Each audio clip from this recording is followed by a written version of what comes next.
வணக்கம். இது தாத்தா பாட்டி லைஃப் ஸ்டைல். இன்னைக்கு என்ன பார்க்க போறோம்னா பாண்டியன் ஸ்டோர் பற்றி தான். பாண்டியன் ஸ்டோரில் இன்னைக்கு மீனா வந்து அந்த கடையை உடைக்கிறதுக்கு புல்டோசர் வச்சு உடைக்கிறதுக்கு முடிவு பண்ணி உடச்சிட்டாங்க.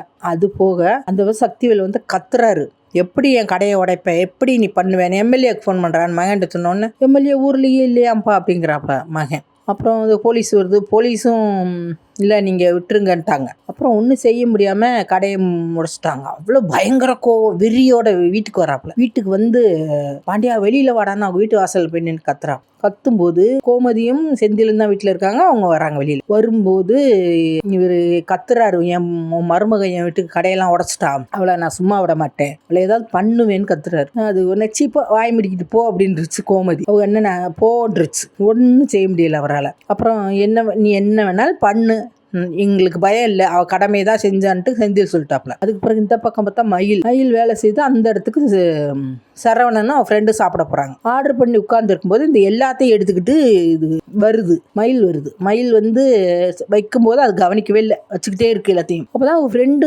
பார்த்துட்டாப்ல. ஃபர்ஸ்ட் அவர் தான் பார்க்குறாரு ஃப்ரெண்டு. அவர் என்ன சொல்கிறாருன்னா, என்ன இந்த பொண்ணு இங்கே இருக்கே அப்படின்னு அவர் பார்க்குறாரு. அப்புறம் இது எல்லாத்தையும் எடுத்து வச்சுட்டு தண்ணி ஊற்றும் போது தான் பார்க்குது இவங்க ரெண்டு பேர்த்தையும். அப்படி முழிக்குது கடந்து. அப்புறம் சரவணன் பார்த்துட்டு இப்படி பார்த்துக்கிட்டே இருக்கும், அதிர்ச்சியாக பார்க்குறாப்புல. அப்போ வந்து தண்ணி அப்படி ஊற்றுன தண்ணியை பூரா கீழே போயிடுச்சு, தண்ணி பூரா. அப்புறம் வந்து மேனேஜர் வந்து கத்துறான், 1.5 மாதமாக வேலை பார்க்குற, தெண்டமாக இருக்கேன்னு, ரொம்ப உனக்கு எல்லாம் இதுக்கு சம்பளம் அப்படின்னு ரொம்ப பேசுகிறாப்புல. பேசின உடனே பயந்து போயிடுச்சு, பயந்து நடுங்கி அப்படியே ஒரு மாதிரி குறுகி போன மாதிரி இருக்குது. அவங்க அம்மா அப்பா பண்ண பாவம் அந்த பொண்ணு தலையில் விடிஞ்ச மாதிரி. அது அப்படி அவர் வெளியில் எழுந்து போயிட்டாப்புல. சரவணன் போய் கெஞ்சுது, சர்டிஃபிகேட் இல்லை, அதனால தான் நான் இப்படியெல்லாம் வேலை செய்ய வேண்டியது இருக்குது, ஸ்கூல்லையும் கேட்டாங்க, எங்கே போனாலும் கேட்குறாங்க, நான் என்ன செய்வேன்னு அழுத உடனே இதை மட்டும் மாமாட்ட சொல்லிடாதீங்கன்னு அழுகுது. சரவணன் அவர் ஒரு அப்பா பிள்ளை, அப்பாட்ட தான் ஃபஸ்ட்டு சொல்லுவார், அதான் நடக்க போகுது.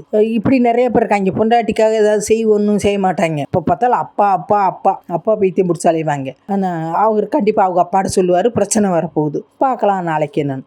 வணக்கம்.